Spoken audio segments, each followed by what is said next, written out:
Hello and welcome to my review of Doom. I'm reviewing the version that was released on Microsoft's Xbox Live.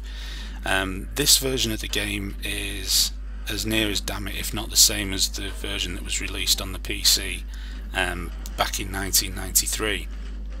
Doom was released by id Software and was not the sequel but followed on from Wolfenstein 3D.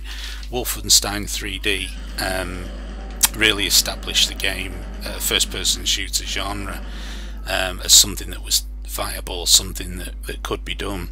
But Doom took it totally to the next level. I mean, if you put the Wolfenstein 3D and Doom side by side, Doom just blows it out of the water in terms of detail, graphics, variety, gameplay, level design, you name it, it just surpasses it. Doom was released on probably nearly every format known to mankind, and a lot of them I've actually owned. I've owned it on the PC, on the PlayStation, which, as I've said before, for some reason is my favourite version. Don't ask me why. I know it's inferior to the PC, but for some reason the PlayStation version just has a special place in my heart. It was part of a Christmas present that was bought for me. I got the PlayStation for Christmas, and it was the first game that I played on it. And at that time, it was the first time I'd ever managed to get hold of a copy of Doom and play it. You know, it was the best version that I'd played. It was before I actually got hold of playing the PC version, because back then I couldn't afford to buy a PC that was capable of running it. And the only other version that I'd played previously was the 32X version, which wasn't a brilliant conversion of the game. There was a lot of levels missing, the details weren't there, the screen size was pretty diabolical as well, and the control pad I just found didn't particularly work too well.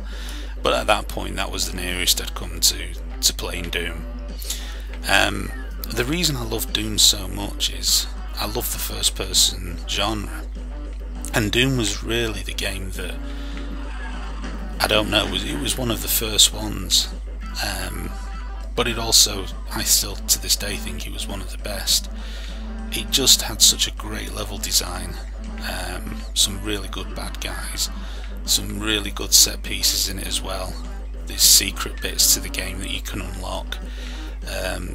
Although there's not a stack load of weapons, there's only actually 6 weapons in the game, plus your knuckle duster. They're really good weapons, they're effective weapons.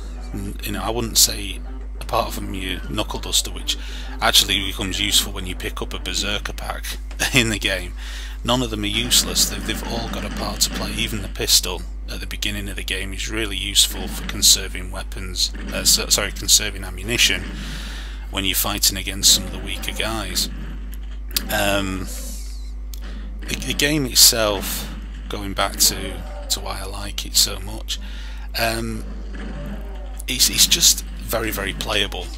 The concept of the game is really simple, and in fact the storyline of the game was summarised, I think, in 1 page in the instruction manual.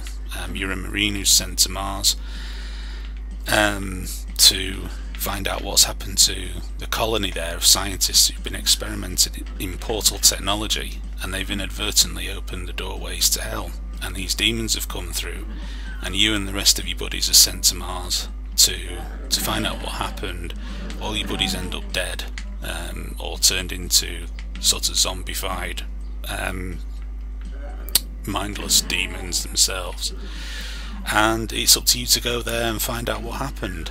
And that's pretty much the plot, and that's it. I mean, you know, you don't get any real narration at all in the game.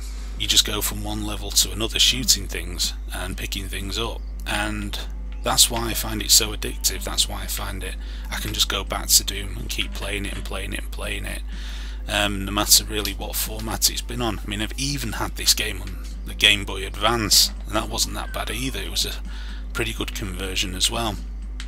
You know, it makes me laugh these days when people talk about games having a good story and good plot and so on and so forth. I mean, there is no real good story or plot to this. It's very, very basic. and it works so well. You know, there's no pretensions to it whatsoever, and you know, consequently, like I say, it's just a really easy game to pick up and play.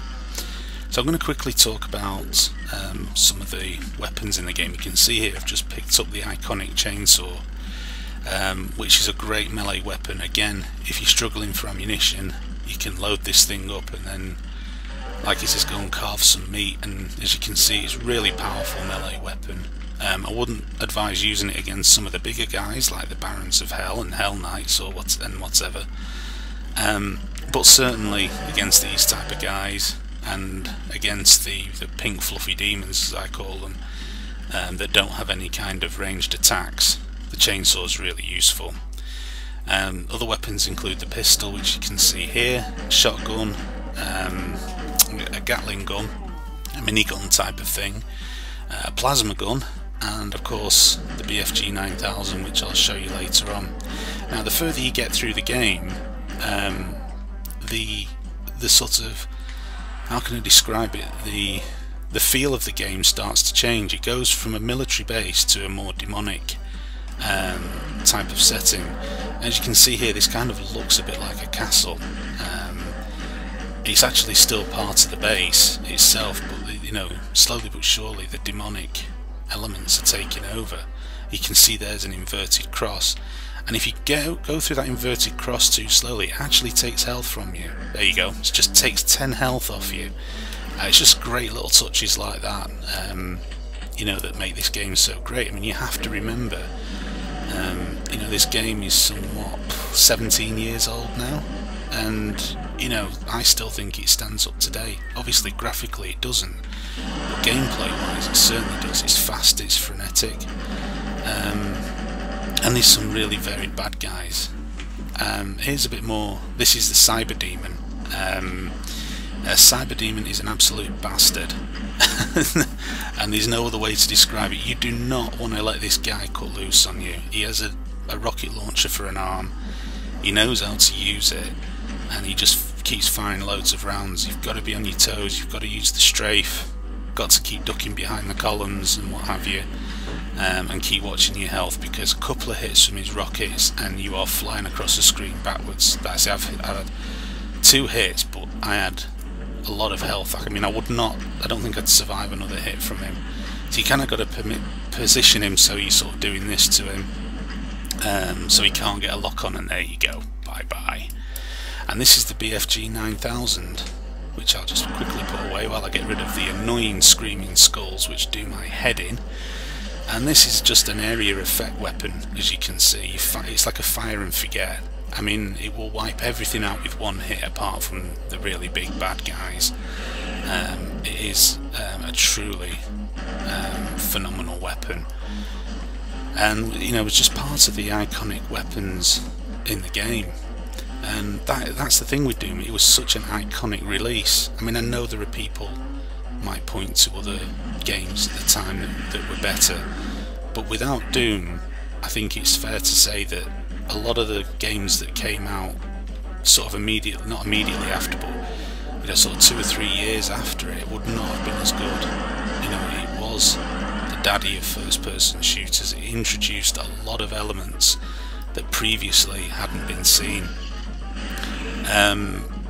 You know, it's also, I think, you know, to my mind, one of those games that, you know, can actually boast about being seminal.